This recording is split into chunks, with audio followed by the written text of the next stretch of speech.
for successful completion of the subject refresher course. Now, I would like to welcome Dr. Munawwar Alam Khalid Saab, who has joined us from Lucknow for sparing his precious time to be with us this afternoon and sharing with you his views, his ideas about this important subject of environmental science and engineering environmental studies, which he is expert of. I would like to give a brief biography before you about Dr. Munawwar Alam Khalid Saab. He is currently working as the Dean, Students Welfare, and Professor and former Head, Department of Environmental Science at Integral University, Lucknow. He is has done his doctorate and MPhil in zoology from Aligarh Muslim University, so he is our alumnus, and holds a postgraduate diploma in remote sensing from Indian Institute of Remote Sensing, Dehradun. He has also been a lead auditor, Environmental Management Systems, ISO 14001, and having more than 35 years of distinguished career in research and academics, especially in the field of wildlife conservation and management, climate change, biodiversity, environmental sustainability, forestry, carbon estimation, remote sensing, GIS, environmental impact assessment, etc. Dr. Munawwar Alam Khalid has been a former director of Indian Regional Climate Change Earthwatch, United Kingdom, and officiating director, Europe Regional Climate Change Center, Oxford. He had worked as a protected area ecologist at Baksa Tiger Reserve, West Bengal, under the World Bank Eco Development Project Global Environmental Facility, and was senior wildlife biologist of Wildlife Institute of India in West Bengal, Man and Fleet Conflict Project, funded under the World Bank Forestry Project. Dr. Munawwar Alam Khalid had worked with several reputed organizations like Wildlife Institute of India, Fisheries Survey of India, West Bengal Forest Department, Indian Council of Medical Research, the Energy and Resources Institute, TERI, TERI University, Amity University, Stratford University, USA, and has contributed in several projects for various international firms and banks.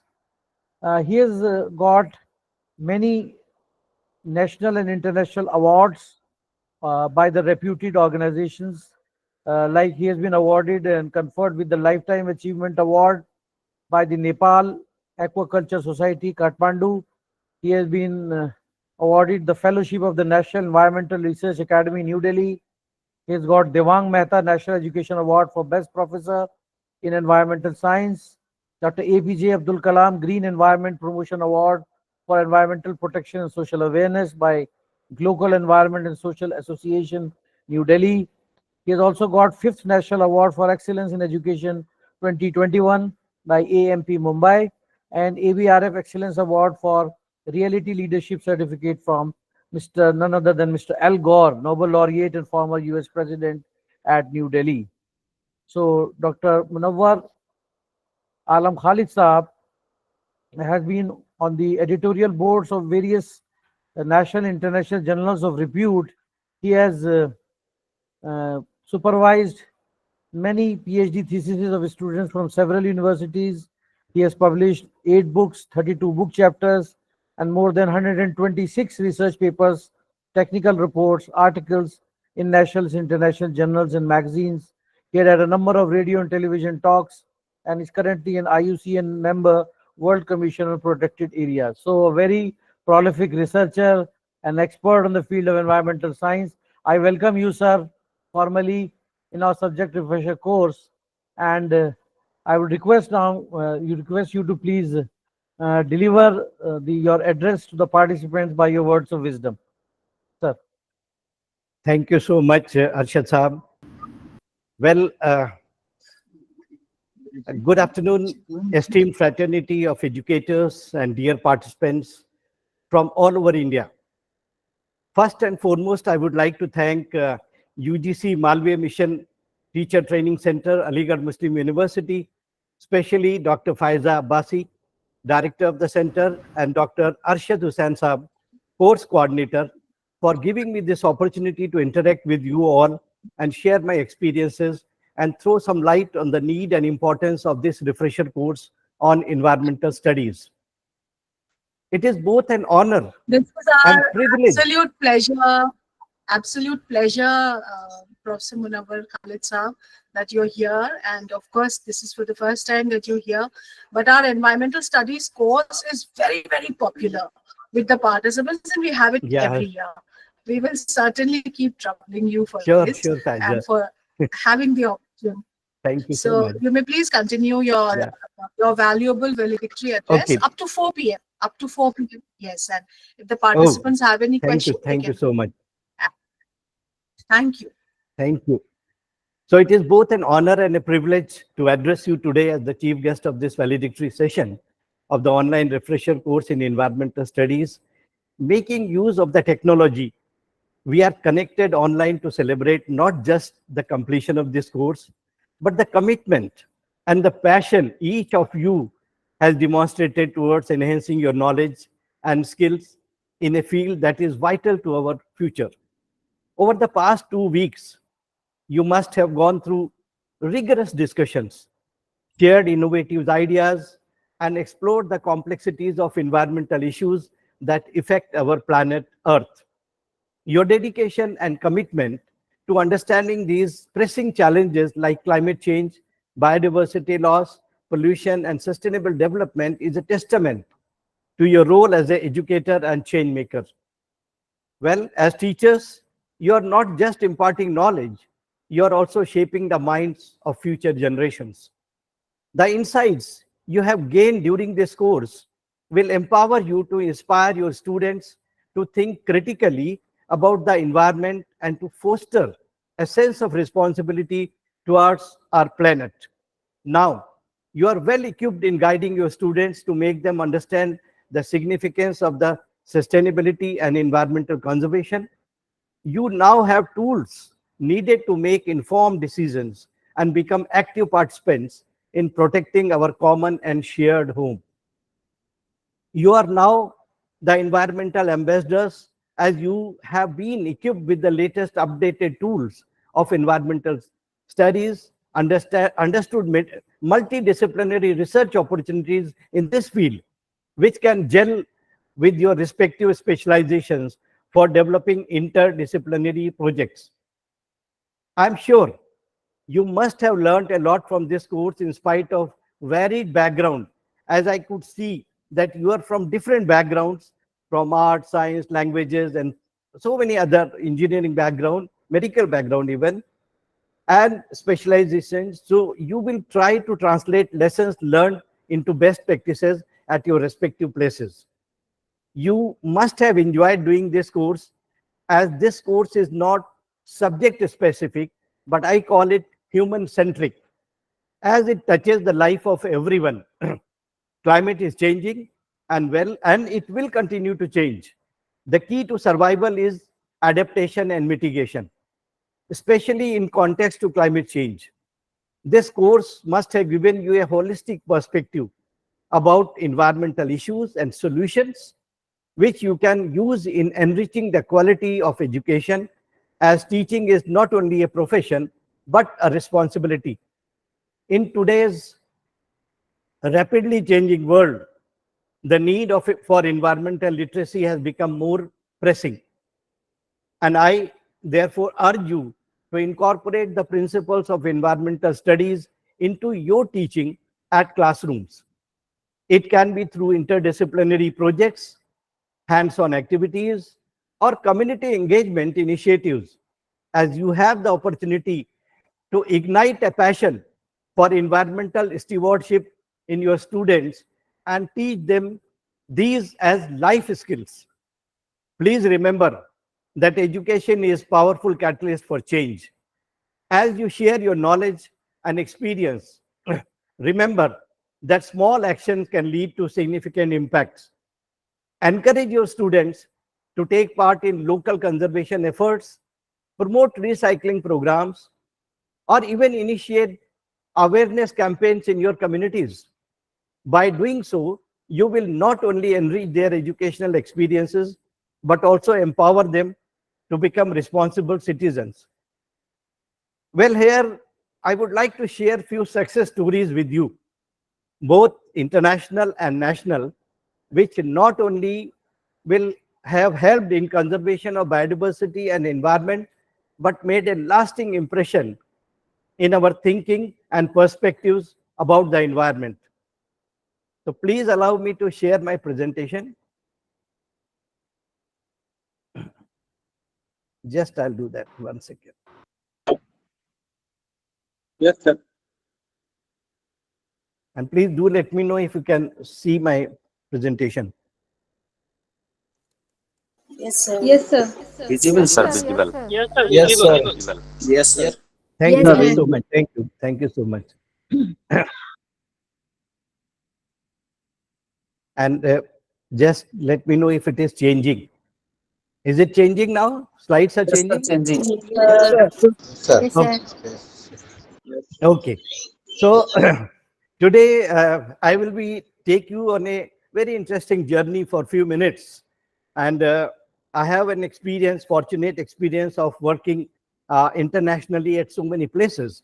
So we have seen that a lot of such practices which we, maybe not knowing, but those best practices are being followed internationally. And now when the world has come on an verge of no return, you all know about the climate change. The desertification is increasing, things are happening. So the world has suddenly woken up, and international efforts which are being taken care of for improvement in environmental aspects. I will share some international and then some national stories with you. So among international experience, one of this is, I don't know how many of you must have heard, but the Great Green Wall of Africa. This is one of the very interesting thing which has happened. And the the desertification which was increasing heavily from north to south. You all have heard about Sahara Desert, which is the largest desert on this earth. So this Sahara Desert, which was further encroaching, going down to the south portion of the Africa, Burkina Faso, Nigeria, Sudan, Ethiopia, and so many other countries from north. So to halt that, the the institutions came together, so many countries, they all got united, and they said we have to do something for that. And to halt the desertification, because the indicator which was the main problem which they observed was there was no rains happening. And since 1970 to 2000, then hardly, very less rain, 25 to 40% rain. And as compared to that 1930 to 60. So there was something which was happening. So they said we have to halt desertification, and for that we have to increase the greenery, and that also we have to put up a barrier, the barrier farming, those species which survive so well in deserts. So the concept of Great Green Wall came, and this is one of the solutions which will help in arresting the further encroachment of desertification. So a line which you can see in front of you from Senegal to Djibouti, complete African continent has been divided into two halves, and this is the area where desertification, halting, and then such things are happening now. You can see over here that starting from Senegal, Mauritania, then this Burkina Faso, Nigeria, Chad, Sudan, Eritrea, and going up to Ethiopia, Djibouti and Ethiopia. So the Great Green Wall concept, it aims to combat desertification in the Sahel region of Africa by planting a mosaic of trees, vegetation, and sustainable land management practices, and which is a long stretch of 8,000 kilometers. And the work is in progress, you can see, and very good results are coming out of it. You can see the lower picture where you can see where these plantations have taken place, how nice and green it is looking. So it is a reversal of desertification, which is very much needed for the world, because we all know climate change is going to impact everyone. So we have to arrest, we have to halt, we have to somehow. I was fortunate to be part of some of these climate change conferences when I was in England. So during the Paris conference before and at Copenhagen, Copenhagen conference, we had series of meetings. We had meetings in Oxford, we had meeting in Bristol, we had meeting in.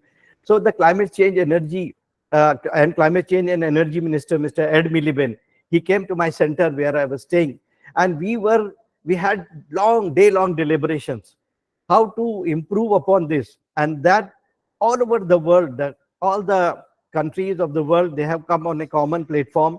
They signed the Paris Agreement to do this. So this is yielding very good result. Second very interesting example is Chesapeake Bay Restoration Program in United States of America. It's a very large bay lake, which lot of dependency for flora, fauna, for the peoples over there, and it was drying up. So the restoration was very much required, otherwise it was getting dried up, and water level, everything was going down. So they came up with a fantastic idea that Chesapeake Bay, the largest estuary is actually, for your information from different background, I would like to say, when the freshwater river comes and meets the sea, and they forms a buffer. So the water is neither sweet nor saltish, in between. So this bufferish water, that is basically called the estuary. So this is the largest estuary in the United States. It has faced significant pollution and habitat loss. And this Bay program, which is a partnership of federal and the state agencies, local governments and NGOs, it has been working to restore itself since 1980. Because one thing you should understand, that nature takes its own time. The environment takes its own time. It is not a, some machine or something which you do and make it up and next day it is up and working. No, nature takes its own time. So this is a restoration project, which is one of the very, very successful projects. So you can see on the left side the present conditions, and they have found out with research that there were a lot of things to be decreased from there, because if I have to have cleaner water, if we have to increase the fishes, if we have to make the good, sustain the quality of water. So you can see on the left side, there are a lot of crosses which they have stopped. And then right side is the scenario which we are expecting, that the desired condition, it will be a win-win situation and very good for the environment. Third very interesting aspect I would like to share with you, it is Atlantic Forest Restoration Pact in Brazil. You all know, I had been to Brazil. It is one of the most unique natural wonders of the world, very unique. The maximum, highest number of biodiversity, the best forest.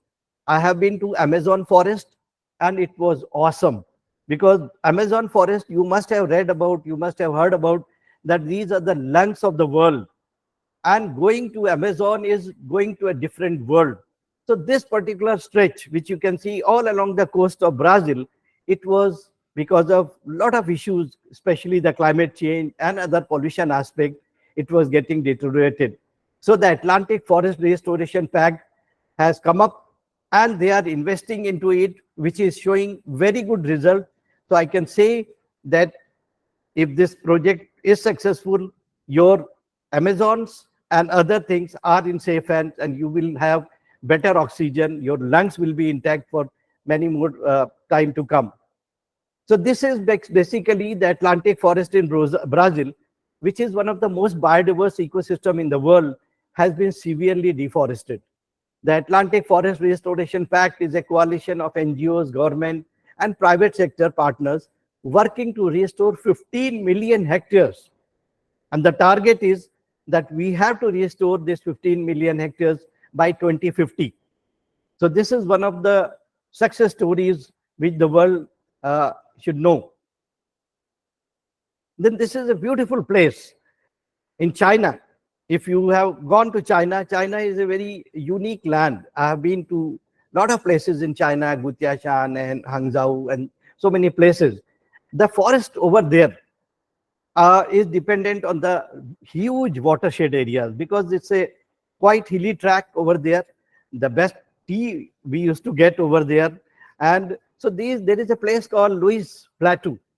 And this watershed rehabilitation, on the left side, you can see yourself that how degraded it was. It was totally, literally degraded.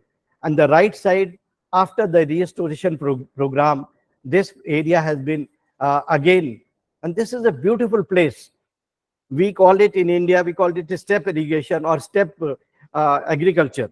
It is in different steps. So you can see that this is once one of the most degraded areas in China, has undergone a remarkable transformation through a large-scale watershed rehabilitation project, which was initiated in 1990. So this is also one of the success stories. Then I have another success story. You must have heard about Aral Sea.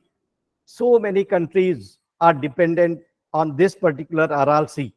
You can see the name sea. It is in Kazakhstan, which is having border with so many other countries. It was drying up. In 1987, the extreme left figure you can see, and in 2006, what has happened? It has almost gone, and it has gone to this extent that you can see that this area, which was beautiful fisheries area, the ships over there, there is no water, they are standing on the sand. So the Aral Sea, once the fourth largest lake in the world, it suffered severe shrinkage due to unsustainable water management practices. And the Kok Aral Dam project, which is in the north side, initiated by Kazakhstan, it aimed to restore part of the northern. And very good news is, happy news is, that you can see the below picture, that the same North Aral Dam project, very good fisheries is being now harvested. You can see the fishes over here. So it is we humans who have destroyed the nature, of course, with some nature like climate change, which we don't have much control. But climate change or global warming is also exaggerated because of our happening anthropogenic aspects. We all know that. Then this is a very good, interesting example in Rwanda. This is a community restoration project which support the Rwanda government pledge, in which they have pledged themselves to restore 2 million hectares as part of the Bonn Challenge. It is International Union for Conservation of Nature. And you can see this is very interesting, in which the lot of women groups, self-help groups and all, they have participated. They took up the challenges. The villages themselves are the stakeholder and the partners. So equally, women and men of these villages, and you can see it is now looking like a beautiful place, something like Switzerland.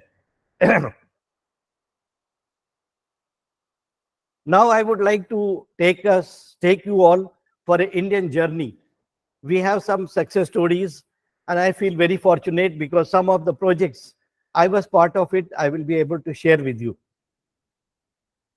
This is inspired by this African Green Great Wall project. The government of India, they had also come up with interesting proposal, which is called Aravali Green Wall Project India. And it's a very interesting aspect, that forest belt, which is likely to run roughly between Porbandar to Panipat up to Delhi, it covers entire Aravali range. And this green wall will act as a barrier for dust from the west and check eastward march of the Thar desert. Because there, like Sahara, we also have a Thar desert. And it will check desertification by restoring degraded land through massive afforestation, and project yet to be get a formal nod from the ministry, but it is in the pipeline with very good efforts. This Gujarat se Delhi tak hogi green wall of India. Center is thinking about prestigious project to build this great wall of India to protect and combat climate change and protect the country's green cover. This green belt of around 1,400 kilometers long and 5 kilometers wide, it spans from Gujarat to Delhi, Haryana border. So you'll be happy to know that these things are also happening in our country. This is, you all have heard about Mahanadi. It's a lifeline of Chhattisgarh, where everything is happening around Mahanadi. So a massive plantation drive took place in which saving Chhattisgarh lifeline, this project, and you can see thousands of people taking part of improving the catchment of this river. Well, this is very close to my heart. I will take few minutes to explain about this. Well, CDM in brief is actually clean development mechanism. So this is clean development mechanism, Haryana afforestation reforestation project. And this is the first small scale forestry project of the country and of the world. This is the first project, small scale forestry. And you can see in front of you, this is all sand dune area. And this area is in Sirsa district of Haryana, Ellenabad, if you have heard about. So that particular area, Sirsa, where this desertification, it has got a border with Rajasthan. And this desertification is increasing like anything. Further it is going and further it is increasing. So what happened, this particular place, actually Haryana Forest Department, they had a long-term European Union social forestry project. I was associated with that. And when I was at MIT and I was doing this carbon credit project, I was approached by the forest department and we visited there and we said, yes, we can help you in reviving this particular desert land. And under that, the idea of clean development mechanism came up. My team and we had spent almost 6 months convincing the people over there that we want your land which is of no use to you. This is a desert land because here no rains used to take place and the people over there hardly, whenever once or in 2 years there is some rain, they used to throw some seeds for gram or something like that. Otherwise it was in their language, in Punjabi it was called Birani Zameen. It was a barren land. So we requested them that please give this land and we will try to rejuvenate it. We'll try to green this land. So they had nothing to lose. They agreed to it. And this was a commitment under clean development mechanism. You all know about Kyoto Protocol because a lot of experts must have told you about climate change. So you know about Kyoto Protocol.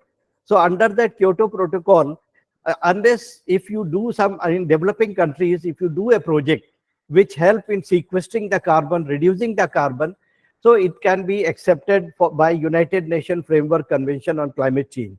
Based on that, completing all the formalities, we took this land and then we approached United Nations Framework Convention on Climate Change with 227 farmers and around 370 hectares of land. And meeting all the conditions, we were able to get this project registered with United Nations Framework Convention on Climate Change on 27th March 2009.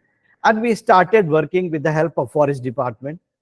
And this area, when I again visited in 2014 for monitoring, the Forest Department invited me as an expert to come and review and submit a report to the ministry. So this is the Sirsa, where 227 private landowners from 8 villages. And as I said, they got motivated through this European Union project. The project, which covered around 370 hectares of private land, was totally transformed. And I tell you, honestly, it is very close to my heart because this is just from 2009 to 2014. You can imagine just hardly, how many years, 5-6 years, this particular area with the support of local people, this sand and this sand dune, which used to move from one place to another, in every cyclone, they became stable. The grasses came up. The land which was not having any value, when I visited, the villagers were so happy meeting me. They said that now we don't need any carbon credit money, because this carbon credit, I will tell you very simply, that you must have heard from some of your experts, but this area by planting trees, whatever carbon which has been sequestered in the tree, if you get the money for this, the revenue for per hectare per year becomes more than 6,425 rupees. But without carbon, the same revenue, if you grow something over there, it will be around 1,200 rupees per hectare. So this is the quantum jump, 4 to 5 times you get as carbon sequestered. And these people who cooperated, he is a very happy farmer with whom you can see me. So these are the transformation that before and after. These are some of those success stories, and this particular thing caught attention internationally also. I was invited to London, HSBC Climate Partnership Project, in which I delivered a talk about the success story from India. I delivered a talk in China on the same aspect, that how we have transformed, and people are so happy because the cost of the land has gone up, the microclimate has changed, the water table has come up, and they are growing. You can see in front of you that these people are growing now even cotton and the vegetables. And where on the left, right, lower side, you can see how tall the trees have become. And this area where the people of that area used to go to adjoining and very far off places to bring the fodder, and the poor farmers, they used to, and the, you know, these charvahas and all, you know, they used to go to take these animals to else places for grazing. These graziers, they are returned back. And the lower left side, you see, even the wild animals have come back. These are all blue bulls, which are now finding shelter in this area. They had already left. And right, left, lower portion, you can see that BBC London, then European Union, they all came, and I was fortunate to deliver, talk to them, which they interviewed me about the success story there. So this is one of the very good examples from India. Another is one of the projects which I have done, and I feel very happy. You can see in front of you, beautiful picture of a wetland. Wetland provide these ecosystem services, and these dependent communities, these girls, they are taking out the fodder from the wetlands. This is one of the wetland very close to Lucknow. It is called Nawabganj Bird Sanctuary. And wetlands, as you all know, it provides ample services. I will not go deep into it because I have learned that there was a lecture on wetlands. So they must have told you about what are the services. But I'll tell you about this. We did under the World Bank Forestry Project, and I was coordinator from Terry. That time I was with Terry, and I was coordinating a UP Biodiversity Research Management Project, which was under World Bank Forestry Project. It was a huge project. So we selected 4 important wetlands: Bakira Wildlife Sanctuary, Nawabganj Bird Sanctuary, Okla Bird Sanctuary, Vijayasagar. And looking into these ecosystem services like grazing, fodder, firewood, non-timber forest produce, grass cutting, fishing, agriculture, irrigation, all those on which the villages are dependent. And we made an economic valuation of the same services. And I'm happy to tell you that this is, I'm talking about year 2003. 2003. The evaluation was 50 crore rupees per annum per wetland. And this has given a very good tool to the UP Forest Department. When we submitted our detailed report, they were very happy because they said now we can ask the government, the central government, the Ministry of Environment, Forest and Climate Change to give us money to conserve these areas, to protect these areas, which is providing the services equivalent to 50 crore per annum from each wetland. So this is how we can find out that how valuable they are. Then very interesting example, I can see that a lot of participants are from Kolkata, and I have spent 8 years over there. Ami bhalo kare Bangla bolto pari, bushto pari. So this is a beautiful place I love to visit. It is called East Calcutta Wetlands. This Calcutta's unique wetland that treats sewage water naturally and provide livelihood.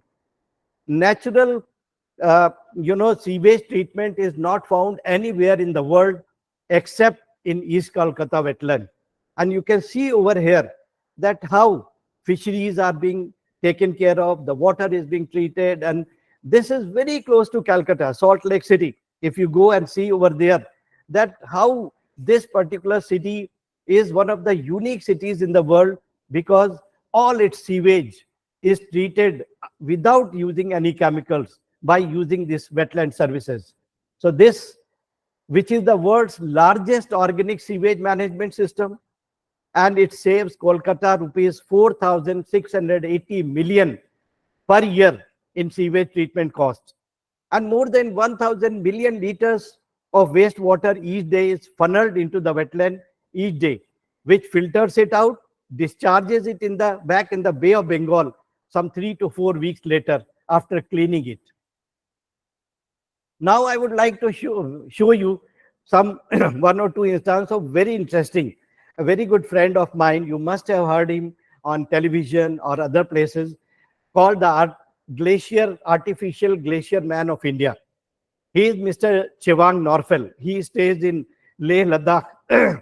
He came up with an excellent idea of creating artificial glaciers, because when he found that some 7, 8 villages in Leh, they became water deficient during the time during the summer, when they needed water for their agriculture.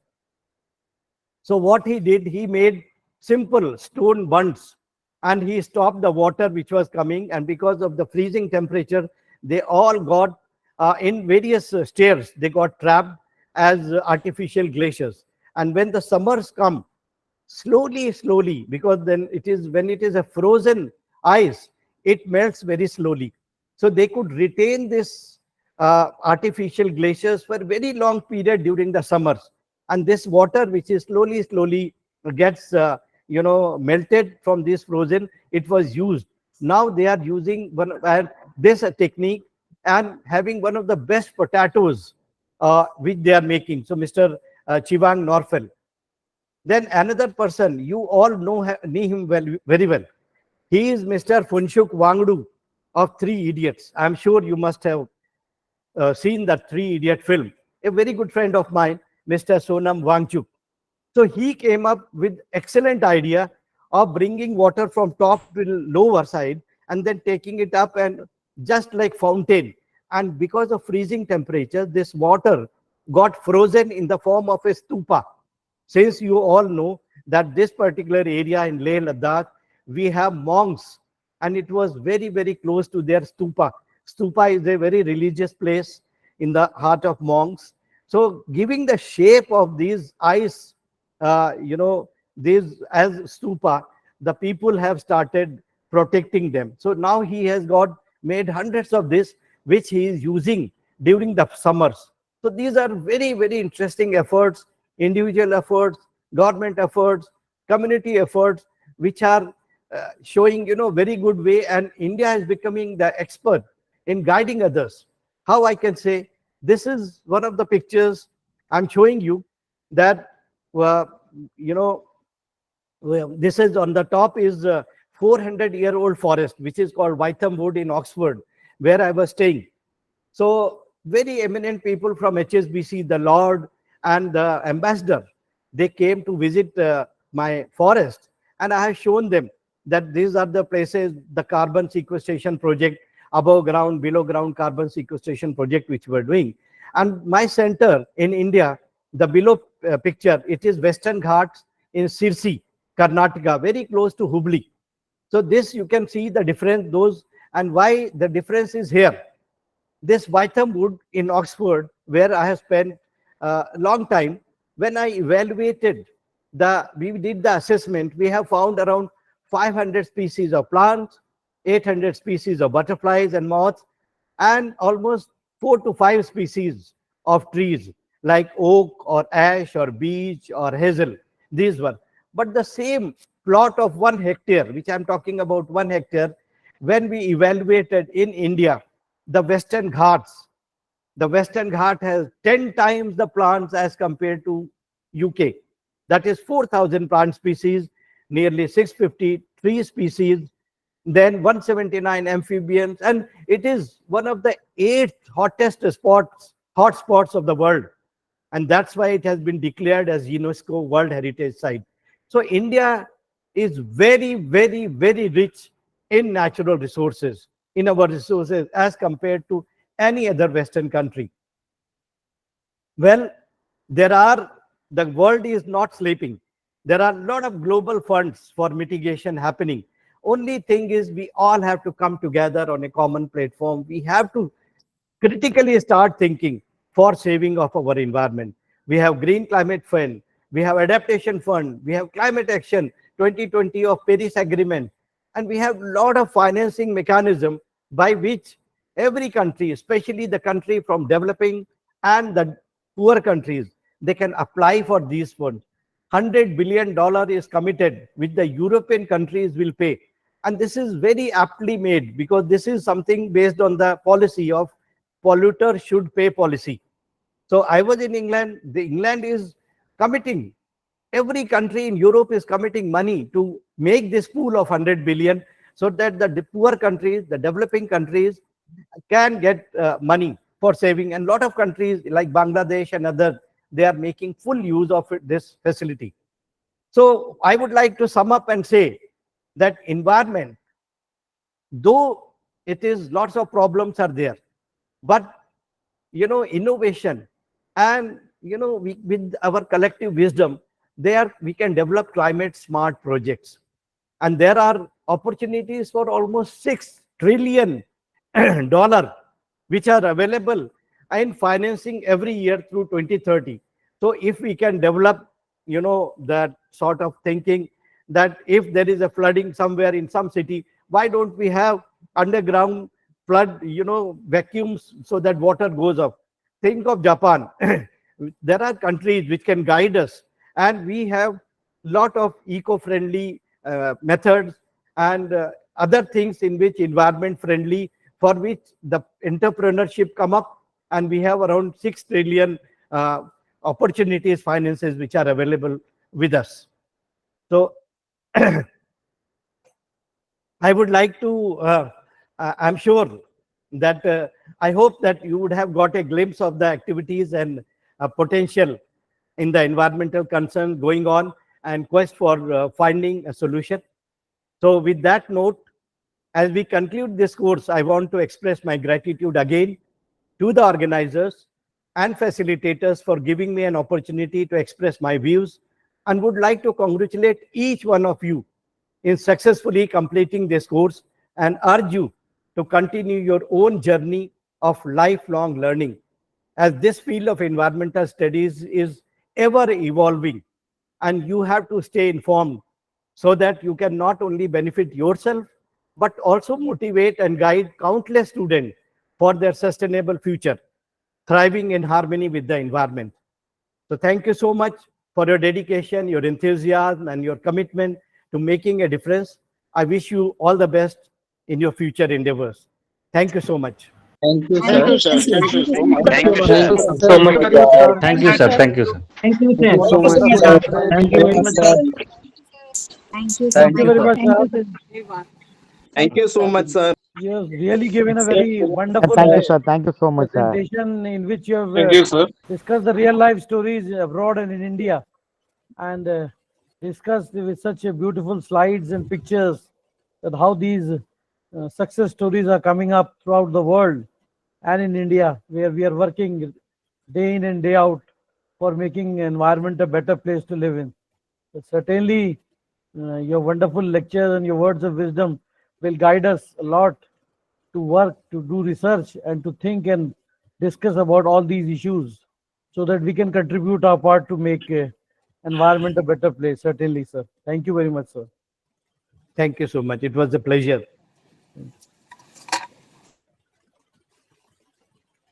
Now the participants,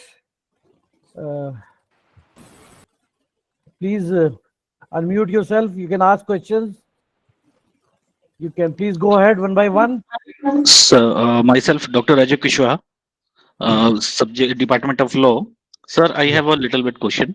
Please. When we have deforested and cut a tree, a big tree, the rules and regulations says that instead of that, 50 splings we must plant it. Sir I want to ask you, एक तो इतना बड़ा पेड़ जो है वो उसे हमने काटा डिफोरेस्टेशन में, और उसकी वजह कुछ भी हो सकती है, चाहे इंडस्ट्रियलाइजेशन हो सकती है या फर्दर और भी इकोनॉमिकल एक्टिविटीज हो सकती है। बट 50 स्प्लिंग्स हम लगाते हैं तो ऑलमोस्ट जनरली जो कॉमन प्रूडेंस में ये होता है कि वो स्प्लिंग्स जो हैं वो जनरली या तो वो होल्ड अप नहीं हो पाते हैं, बड़े नहीं हो पाते हैं, और जनरली या तो फिर वो सूख जाते हैं, मुरझुरा जाते हैं। और फिर उसमें दिक्कत ये हो गई कि वो एक बड़ा पेड़ जितना हमें ऑक्सीजन या एनवायरनमेंट को प्रोटेक्ट कर रहा था, उसके बदले में हम 50 पौधे तो हमने लगा दिया, लेकिन बिल्कुल हमें अचीवमेंट नहीं मिला, यानी हम टारगेट से कहीं ना कहीं भटक गए। तो sir, is this what is the way, exact way we can find about that? Very good question Ajay ji. Actually आप जो कह रहे हैं बिल्कुल सही है, हम भी इसको एग्री नहीं करते कि एक की जगह 50 सैपलिंग लगा दिया आपने। आप 2 लगाइए, लेकिन 2 को सरवाइव कराइए, 2 को कंटिन्यूअसली सरवाइव कराइए। और वो अगर, क्योंकि शुरू में जब पेड़ लगता है तो 2 साल उसके बहुत क्रूशियल होते हैं। अगर वो 2 साल किसी तरह सरवाइव करके चला गया, उसके बाद फिर वो अपने आप अपने को फाइट करता रहता है, चला जाता है। दूसरी चीज जो ये है कि ये एक एक्सक्यूज है कि आपने एक पेड़ काटा और उसका, पेड़ का जो काट दिया उसका अल्टरनेटिव कोई पेड़ नहीं दे सकता, ये सच बात है। क्योंकि आपने सुना होगा नेचुरल रीजनरेशन, और जो कुदरती पेड़ होते हैं जंगल में, जब हम उसको करके प्लांटेशन से रिप्लेस करते हैं, वो चीज़ नहीं आ सकती, ना माइक्रो क्लाइमेट आ सकता है। और एक पेड़ जो पहले के पेड़ है, पहले हम लोगों के गाँव में आप जाइए, we use to go all along the roads, you know, we used to get 60-year, 100-year-old trees all along, which used to stand over there. And of course, there is a life for the trees, no doubt in that. But what we have to find out, we have to plan it in such a way that all those, it should be a regular phenomena. We should not wait for the tree to be cut and then wait for the 50 saplings to come up. Every year, I tell you, because I have worked with the West Bengal Forest Department for 8 years, I was with Forest Department. What we used to do, there is a management plan in which we plan for next 10 years. And what we used to do, every national park or sanctuary or wildlife buffer zone, that is divided into different beats, different compartments, different ranges. So there was a plan for next 10 years that this particular range we have to have plantation for 1 hectare, then move on to next, then the next. So by the time you are completing 10 years, these trees have grown up, completely grown up, and there we should not be any vacuum. When you cut a tree, if it causes a vacuum, it will create problem. It will certainly create a problem. So we have to find out alternatives. There are different formulas, which, very simple formula is that 33% of your area should be always forested. Even if in the houses also, nowadays we are living in cities, so we are very greedy about every inch of our land. Earlier in villages, or earlier when old houses were there, we used to have a front courtyard, a backyard, and so many other things were there. And our house used to be a single.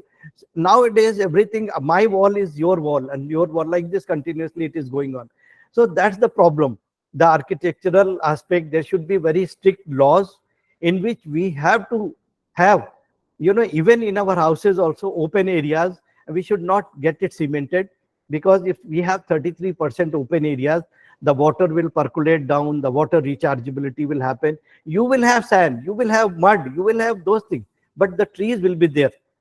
So what you said, actually, all these developmental projects, because these development also, we know we cannot halt it, but this is only an excuse which has given to developmental projects, that we are going to cut for building a road some 1,000 trees, so say 50,000 trees. But honestly speaking, where is the space for those 50,000 trees? I have worked with forest department. You ask anybody, there is no space available in the forest department. It is only canopy opening and then recycling and then replanting is being done. Whatever land is available, it is outside. Outside land is of 2 types, agriculture or barren land. But this barren land, these wetlands, everything has been, getting converted into societies. The problem is that unless and until we realize that if we have 100, say square yard of land, 33% is not land, it is our land for the nature. If all of us practice that, and I tell you, each one of you can make a difference. Don't go for 50 sapling. Please, I have tried to do in my university that during the orientation, we used to give all this fresher students that please own one tree. Take sapling from us. Forest department is very happily giving us. You take, if you have space at your home, at your village, wherever, you just plant one. If each one of us plant one tree today, there will be 8 billion trees in this world. We don't need any plantation. Just own that tree. Try to do that. I know with the shortage of space, it's not possible, but wherever it is possible, try to encourage that. So that will be the best alternative. Thank you. Thanks a lot, sir. So any other question? Yes, sir. Okay. Yes, sir. This is Milan Mondol from West. Thank you. No, nothing would be much more interesting than this in this valedictory session. I want to ask that being a resident of West, especially of Bankura, which is a stony area, in our childhood we saw so many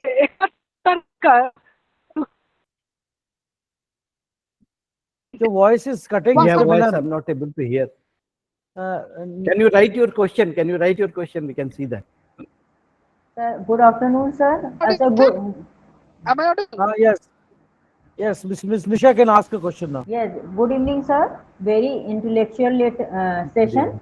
sir मेरा एक question ये था कि जैसे भारत को हम developing country बनाना चाहते हैं, इंफ्रास्ट्रक्चर को डेवलप कर रहे हैं बहुत ज़्यादा, और इसके लिए हम डिफॉरेस्टेशन बहुत कर रहे हैं, पेड़ों को बहुत ज़्यादा काटा जा रहा है। तो इसका क्या, अगर हम चाहते हैं डेवलपिंग कंट्री बने, इंफ्रास्ट्रक्चर डेवलप हो, लेकिन पेड़ इतने जो जरूरी नहीं है काटे जाएं, तो इसका अदर ऑप्शन क्या है, या अदर एस्पेक्ट से हम डेवलप करना चाहते हैं तो इसका क्या सोल्यूशन है? देखिए, अगर आप डेवलप्ड कंट्रीज, आप इंडिया को डेवलपिंग मत बोलिए, हम ऑलरेडी डेवलपिंग थे, अब हम डेवलप्ड कंट्री की तरफ जा रहे हैं। और मैं आपको यूरोप में, आप एक बार घूम करके इंग्लैंड आइए, हम उनको डेवलप्ड कंट्रीज बोलते हैं, आप उनको देखेंगे तो देखते रह जाएंगे। जो उनके प्रैक्टिसेस हैं, मैं आपको बता रहा हूँ, वो पेड़ को नहीं काटते हैं। अगर वो पेड़ आ जाती है तो सड़क को मोड़ देते हैं, लेकिन पेड़ को नहीं काटते हैं। चाइना में देख लीजिए, बहुत सारी जगहों पे चाइना में इतने खूबसूरत फॉरेस्ट हैं। I have been to some good places. Hangzhou एक एरिया है जो कि बहुत ही खूबसूरत है, तो वहां पे उन्होंने एक प्रैक्टिसेस बना रखी है कि नेचर को फर्स्ट है। आपको पता है जापान में उनका जो गॉड है वो नेचर है, उनका वो पूजा ही करते हैं नेचर की। और जबकि ओरिजिनली हम भारतीयों का ये था, क्योंकि हम नेचर लवर हैं, हमारे हर चीज में, हमारे तो हर चीज में नेचर का हमारा वास है। लेकिन हम लोगों ने सिर्फ एक लालच के जरिए, एक डेवलपमेंट के लिए, हमें क्या करना है, हमें अपने जड़ों को वापस जाना है। हमें अपने जो एंसेस्ट्रल जो प्रैक्टिसेस थी, अगर हम उसको प्रैक्टिस करना शुरू कर दें, डेवलपमेंट को रोकने की जरूरत नहीं है, लेकिन अल्टरनेटिव उसका ऐसे होना चाहिए कि जब आप जमीन अगर करके सपोज 1000 पेड़ कट रहे हैं, तो आप वो जो लोकल पेड़ हैं, जो लॉन्ग टर्म के पेड़ हैं, नीम है, बरगद है, ये चीज जो बहुत ऑक्सीजन देते हैं और जो फायदेमंद होते हैं, उनको आप प्रैक्टिस करिए। क्योंकि ये कार्बन सिक्वेस्ट्रेशन एक इंटरेस्टिंग चीज है कि अगर मान लीजिए ए एरिया में पेड़ कटा है, तो अगर आप बी एरिया में पेड़ लगा देंगे तो भी वो उसको कंपनसेट करेगा। लेकिन आप जो ए एरिया में पेड़ कटे थे, वो जो चले गए हैं, तो आपने माइक्रो क्लाइमेट उसका चेंज कर दिया है, आपने उसका जो है लोकल जो है एनवायरनमेंट बदल दिया है। तो वो पहले जैसे, वहां जाहिर सी बात है गर्मी होगी। आपने देखा होगा कि अब एक्सप्रेस वे के भी साइड में पेड़ लगने लग गए हैं, बीच में आप आए होंगे तो वो पेड़ लगाए जाते हैं। तो कुछ हमें यूटिलाइजेशन करना पड़ेगा। ऑफ कोर्स इतने बड़े वाले पेड़ नहीं लग पाएंगे, लेकिन वो छोटे वाले प्लांट्स होते हैं जो पोल्यूशन को अपने में सोख लेते हैं। So those type of plants will be, क्योंकि वो एक एंटी ग्लेयर का भी काम करते हैं एंड पॉल्यूटेंट एब्जॉर्बेंट का भी काम करते हैं। तो डेवलप होना है हमको, लेकिन अगर हम डेवलप कंट्रीज को एग्जांपल में ले, जापान को ले ले, जहाँ पे नेचर को अभी भी छेड़ा नहीं जा रहा है। उन्होंने अपने शहर के कुछ एरियाज बना रखे हैं। मैं इंग्लैंड में था, मैं आपको बताऊं बहुत इंटरेस्टिंग, मेरा बॉस जो था वो ऑक्सफोर्ड में, हम इधर रहते थे वाइथम वुड के साइड में, वो करीब 6 माइल दूर, यानी कि समझ लीजिए 9 किलोमीटर 10 किलोमीटर दूर वो गांव में रहते थे। हमने एक बार उनसे पूछा, हमने कहा कि आप ऑक्सफोर्ड टाउन में क्यों नहीं रहते? बोले I have a beautiful house in my country house in my village. They still prefer, बड़े बड़े साइंटिस्ट, बड़े बड़े वो गांव में 9 किलोमीटर रोज साइकिल चला के आते थे, और मुझसे 10 साल बड़े थे उम्र में। तो ये है नेचर। और वहां पर जो किसानों का है, आपको प्रैक्टिस के लिए बता रहे हैं, बहुत इंटरेस्टिंग है कि जब मैं गया शुरू में तो मुझे बताया गया कि आपको जो लोकल किसान है, ऑर्गेनिक फार्मर है, उनसे ही सामान खरीदना है, वरना आप जानते हैं कि हम यहाँ पर अपने अपने शहरों में मार्क्स एंड स्पेंसर है, बड़े बड़े तोड़ के जाते हैं, शौक से जाते हैं। लेकिन वो लोग क्या करते थे, मैं एक जगह गया तो ऑर्गेनिक फार्मर ने बताया, मैंने कहा मुझे 10 क्रेट अंडे चाहिए, क्योंकि मुझे अपने ट्रेनिंग्स के लिए चाहिए जो मेरे साथ ट्रेनिंग कर रहे थे। तो उन्होंने कहा कि सर आपको कौन सा अंडा चाहिए? एक है फार रेंजिंग एग, एक है पेन एग, एक केज एग। हमने कहा भैया हम हिंदुस्तानी है, एक ही टाइप का अंडा होता है, मुर्गी का अंडा चाहिए? तो बोले नहीं, we have different types of ranges, those hen which are never put in the cage and they stay in the जिसे बोलते हैं फील्ड। सो वो अपने आप घूमते रहते, कहीं भी अंडे दे देते हैं, तो वो फार रेंजिंग है, and that is very healthy. उसके बाद जो है, जो बंद रहते हैं, जो दड़बे में बंद रहते हैं, उनका कम है। तो ये है उनका ऑर्गेनिक, मतलब they used to, they are practicing, तो we can learn from them. हम लोग उनकी बुराइयों को कॉपी करते हैं, अच्छाइयों को नहीं कॉपी करते हैं। Thank you so much. Thank you for this suggestion. Thank you so much, sir. Anybody else want to ask something? Yes, sir. Sir, I have written down my question. Would you please clarify? Sir, I have written down my question, sir. Okay, I will just take it from this. From the chat, I will see, है ना? Can I see this? Ji. Sir, may I ask question, sir? Please, please. Yes, sir. Thank you, sir. So, sir, myself, Dr. Santosh Kumar, I live in Varanasi, and here the density of the population is too high, and due to that, most of the person have not the free land, and the person who have the free land, they fear that if they go for the plantation, maybe in future, when they cut the plant, the government will charge the fine or the some punishment, etc. So that is why they do not motivate to for plantation. So sir, how this problem can be solved? How can नहीं, बहुत अच्छा सवाल Santosh ji, it's a very good question which you have asked, and this has been deliberated at forest department and at ministry level also. But there are some species of plants which are economically important, which can pay you back after 5 years, after 7 years. आपने देखा होगा सहारनपुर का area है, इस side का area है, पंजाब का area बहुत सारा है, जहां पर ये पॉपुलर का प्लांटेशन काफी फेमस है।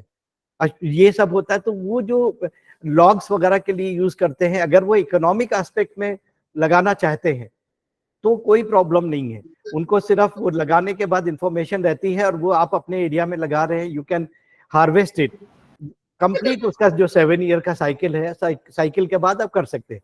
लेकिन कुछ चीजें होती हैं जैसे टीक वगैरह है, या वो जो कि काफी इकोनॉमिकली इंपॉर्टेंट, बट टीक आप जानते हैं it is best harvested if it is done after 30 year, 40 year, 50 year, which is a long period, very long period. And उसके लिए क्या होता है कि you have to inform forest department कि आपको दिखाना पड़ेगा कि ये चीजें हैं, और अगर आप उनको लूप में रखते हैं तो forest department आपको जो species allowed है, they will never stop you. और कुछ चीजें हैं, जस्ट आप लोगों को बताया, जैसे आपने बताया वाराणसी में आप रहते हैं, आप बहुत इंटरेस्टेड है प्लांट लगाने के लिए। मैं अपने सब साथियों को कहूंगा, मेरी टीचर फ्रेटर्निटी यहाँ पर मौजूद है, कि आप लोग कहीं ना कहीं घूमने जाते होंगे, कभी नैनीताल जाते होंगे, कभी कहीं जाते होंगे, कहीं कहीं जाते होंगे। बहुत इंटरेस्टिंग है, मैंने देखा है, क्योंकि हम जब गए हमने देखा कि वहां पर अगर आप, वहां पे जगहों की कमी नहीं है, अगर आप वो एक इनिशिएटिव ले, आप में से कोई भी जाए और वो वहां का वन विभाग या कोई एक पेड़ लेकर के नर्सरी में आप वहां किसी को दे दीजिए कि भाई एक हमारी तरफ से लगा दो, ये भी आपको एक सेटिस्फेक्शन मिलेगा, आपको पुण्य का काम होगा और आपको खुशी होगी कि मैं अपने घर पे नहीं लगा पाया लेकिन कहीं और तो मैंने लगा लिया। और आप सब लोग भी, हम सब लोग जुड़े हुए हैं, अपने गांव के बैकग्राउंड से जुड़े हुए हैं। तो अगर आप गांव में कभी जाते होंगे, अगर आप वहां पे 2 पेड़ भी लगा देंगे तो आप जो ऋण है अपना उतार देंगे। बहुत बहुत शुक्रिया। Thank you sir. Thank you sir. Thank you, sir. नहीं, सर मेरे एक सवाल participant, था सर। dear participants, मैं 1 doctor minute, 1 minute, please, 1 minute. Actually, we are short of time, so now I would like at least 2 or 3 participants to give the feedback about the entire refresher course. So, and then after that, Dr. Faiza will be giving the formal vote of thanks. So, only 2 or 3 participants, one by one, who want to give the feedback about the entire refresher course. Anybody? Yes, sir. Yes, sir. Myself, Dr. Sandeep Kumar Gupta, Assistant Professor, Government Degree College, Bhojpur, Moradabad. I have been a student of English Literature and now Assistant Professor of English Literature. But this interdisciplinary refresher course enriched me a lot because as a student, I was not a student of science and I did not study environment a lot. But now I learned in this refresher course a lot of science, environment science, that it is an interdisciplinary academic field that integrates physics, biology, meteorology, mathematics, geography, plant science, zoology, mineralogy, oceanography, limnology, science, geology, physical geography, atmosphere, etc. So overall experience of this entire course enriched my knowledge a lot, and since the beginning of this course, I mean when I joined on 17th September, Faiz Abbasi ma'am, who is the director of this academic college, she inspired us a lot to join since the beginning, and she in her inaugural address enriched a lot. And the first lecture was by Dr. Sabusta Moin madam, who was the professor of biochemistry in Aligarh Muslim University, and she delivered a lecture on effects of environmental pollution on human health. So I would not like to talk only of one professor. Even all the lectures were excellent, and they were full of knowledge, and I learned a lot. Thank you very much, Aligarh Muslim University. Thank you very much. And I would like to tell you one thing more, that this is my 4th refresher course from this university. Thank you, sir. Now, Sir, I'd like to request somebody to give some suggestions Am I and audible? tell us to improve something rather than only Am I praise, audible? Am I audible, sir? praising our Am I course. audible, sir? Please tell us something to improve. One by one, please. Okay, sir. Sir, Am I audible, sir? I think Sandeep Kumar ji, आप Hello. Am I audible, आप बोलें. sir? What is your good name? Rupen Das. Sir, Rupen Das, Assistant Professor from Bodol Okay. University. Please go ahead. Hello, sir. Yes, please. Rupen Das ji, you can speak.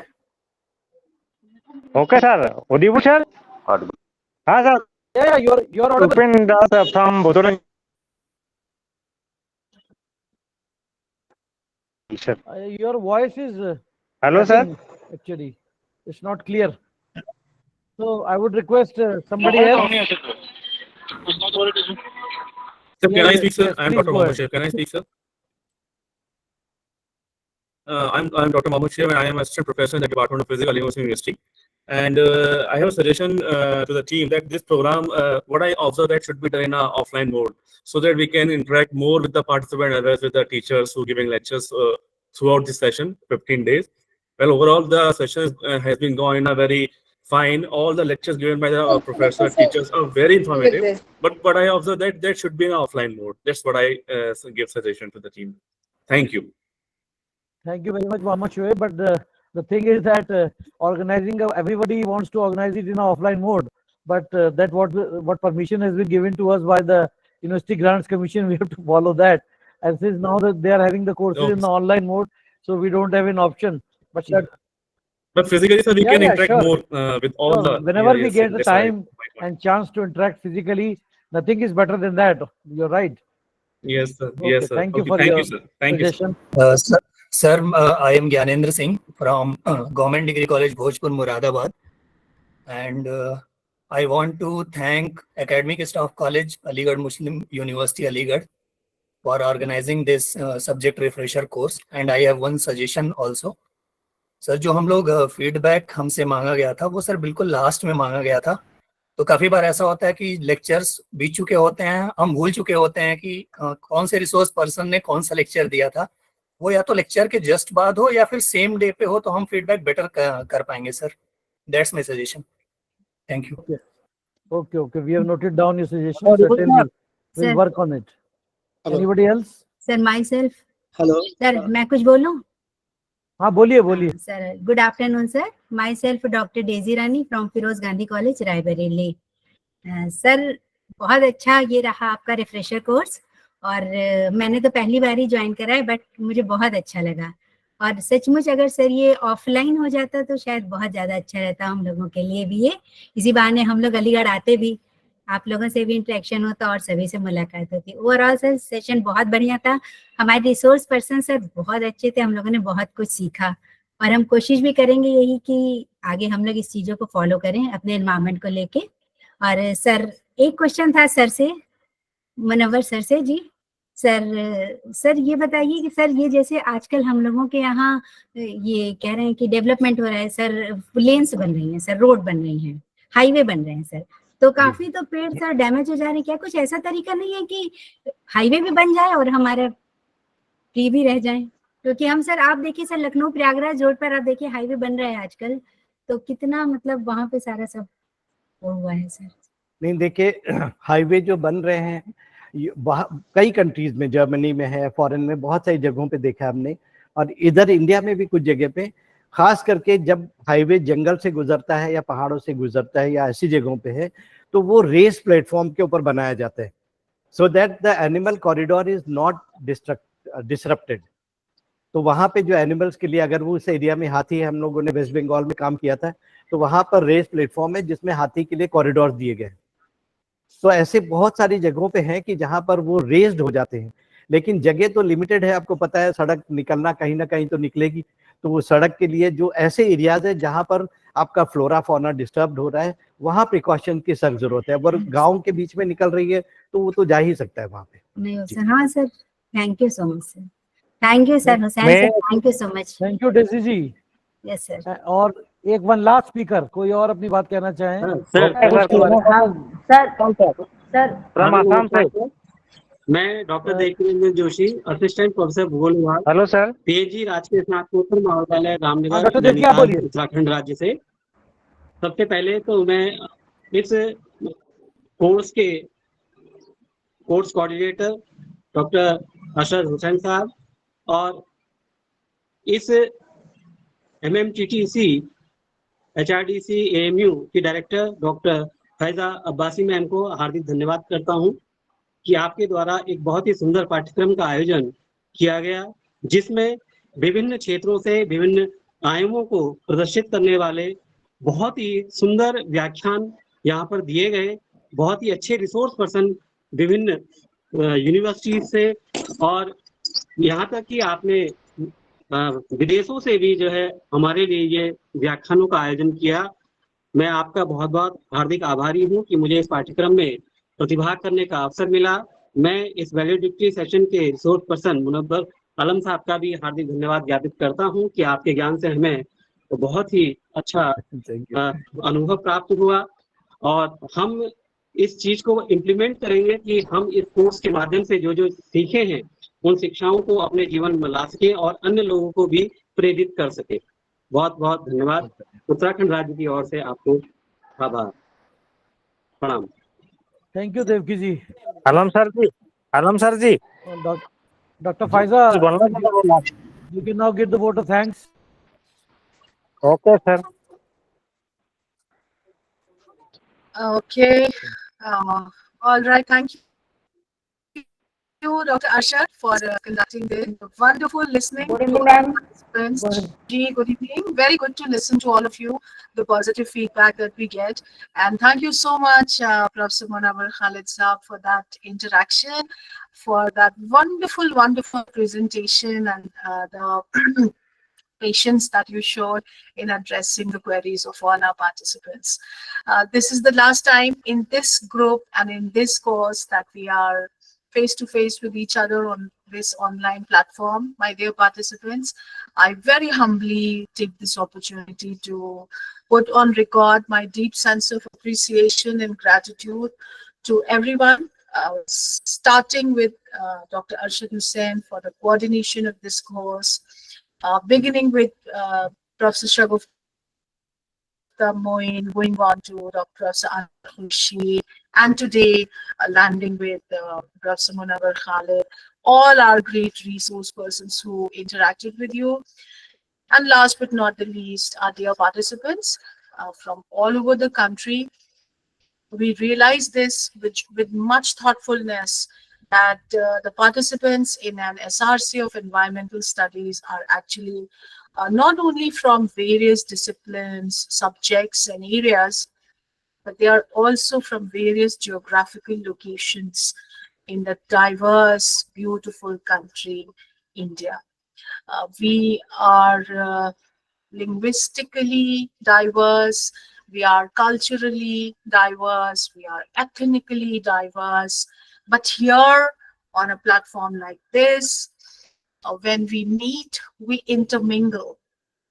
And that's the main target, I must say, that's the main objective, that we can set aside our differences. I won't say differences, I would say our variety, our variability, I would say our diversity, and yet we can unite for a cause like protecting the environment. And this is also a tribute to this growing movement across the world where practitioners, be it academicians, be it the corporate sector, be it the service sector, everyone is being invited to join the global green movement. Dr. Vangari Maathai, the Nobel Prize winner for planting for the green movement in Nairobi, she very famously once said that for environment protection, anyone, anywhere can make a difference. Nothing could have been truer about environment protection when it comes to involving people from different walks of life and asking them to contribute and asking them to bring a change. And that change happens when we bring an inner change of decision making inside ourselves. So I'm sure these 12 days, each session that we spent together here would have inspired you all to become responsible teachers who can, along with teaching mathematics, teaching engineering, teaching Hindi, teaching Sanskrit, also educate their students about good and responsible environmental behavior. So if you are going from here, from this course with that, then heavier than your certificates, I must say. This will be an achievement for Dr. Arshad Hussain, for all resource persons like Professor Khalid, and for, of course, my team here at the MMTTC, AMU, and myself. That's the aim behind every refresher course in environmental studies that's been conceptualized by the UGC. I must congratulate you all. Environmental studies is our most popular course. We are not allowed to admit more than 100 participants, but you can see right now we have 141 entries in this classroom. How I'm going to take it up with the UGC that I could not refuse persistent participants who wanted to do environmental studies and who wanted to do it at AMU. Let me also say that a huge pie of the credit behind the success of this course actually goes to the Aligarh Muslim University. Right now, the alma mater of all three of us present here, and the university so dear to our heart, the university where we find how to be in our own element.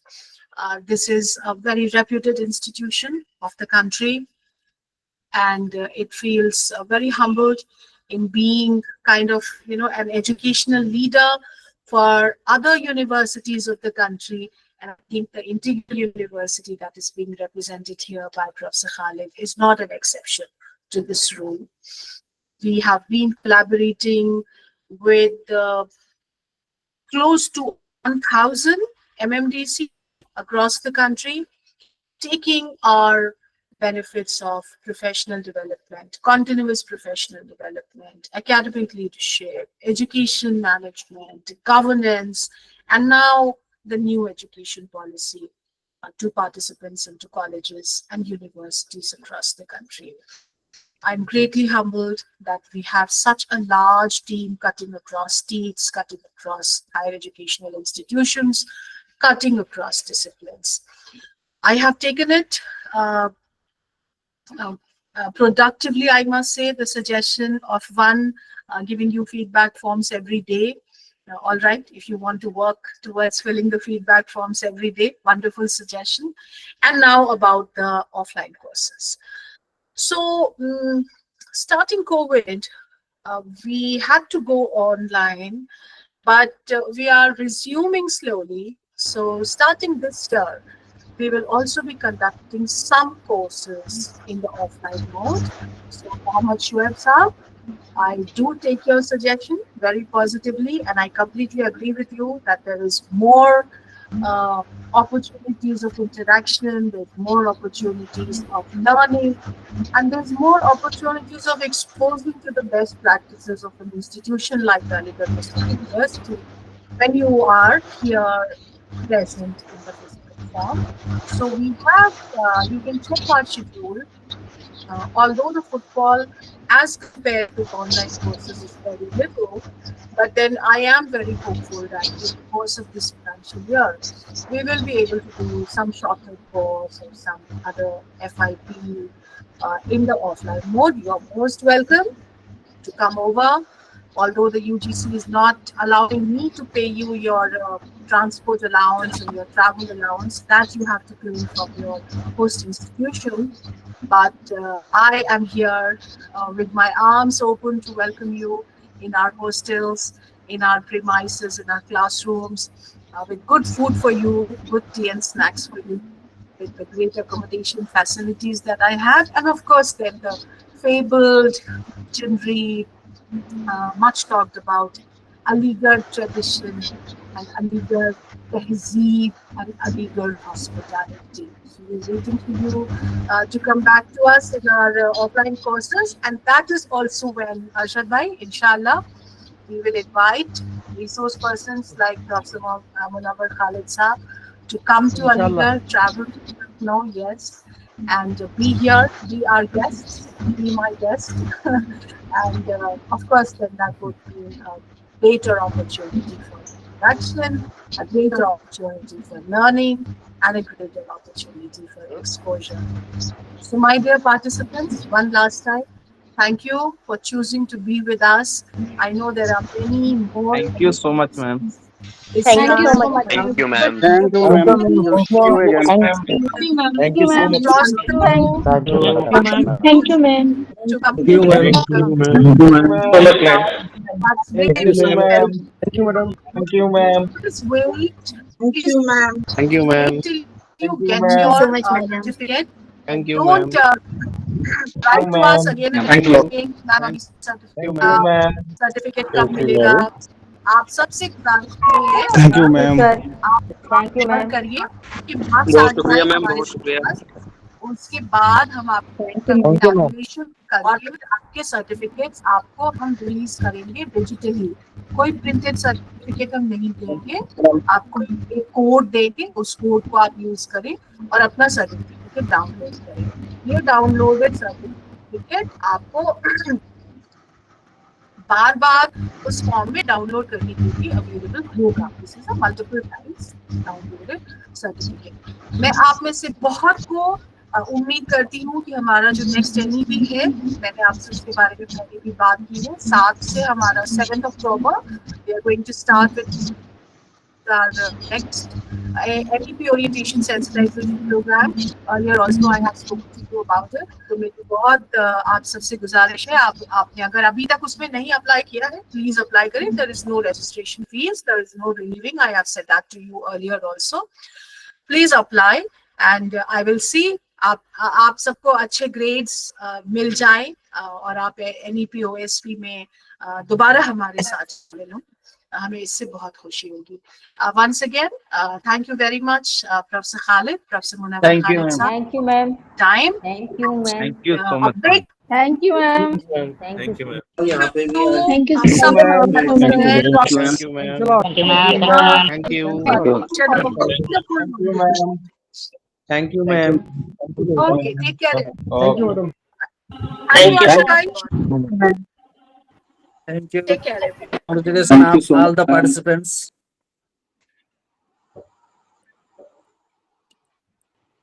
Thank you sir. Thank you ma'am. Ma'am की आवाज सुनाई नहीं दे रही थी. Certificate कैसे मिलेंगे? Thank you. वो उस समय आवाज थैंक यू के चक्कर में समझ में नहीं सर, आया वो क्या एक- बोल रही हाँ, है मैडम. सर्टिफिकेट कैसे आएंगे पता नहीं सर, चला. वो एक- क्या कुछ कह कह रहे थे? रही हो थी गया था कि ना कोई उस बाय पोस्ट नहीं आएगा. वो क्या सर, बोल एक रही कोड बाय पोस्ट नहीं आएगा. वो कोड एक जनरेट हाँ। करेंगे जो आपको व्हाट्सएप ग्रुप पे भेजेंगे. उस कोड के थ्रू आप जो है वो मेनी टाइम्स आप अपना सर्टिफिकेट डाउनलोड कर सकते हैं. अब आप सकते उसको हैं। प्रिंट आप उसको Yes. प्रिंट चाहे हार्ड शीट पे निकालें, चाहे ब्लैक एंड व्हाइट निकालें, चाहे कलर निकालें, ये आपके ऊपर है. अच्छा, तो वो व्हाट्सएप मतलब ई सर्टिफिकेट डाउनलोड करना है अपने को. व्हाट्सएप पे.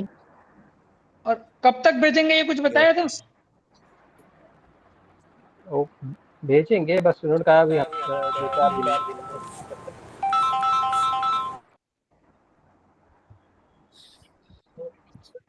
रिलीविंग डाउनलोड करने को बोला है. रिलीविंग डाउनलोड हाँ, करना. रिलीविंग तो मिल गया. डाउनलोड हो रिलीविंग तो गया. मिल गया. हाँ. सर्टिफिकेट क्या बाय पोस्ट नहीं आएगा?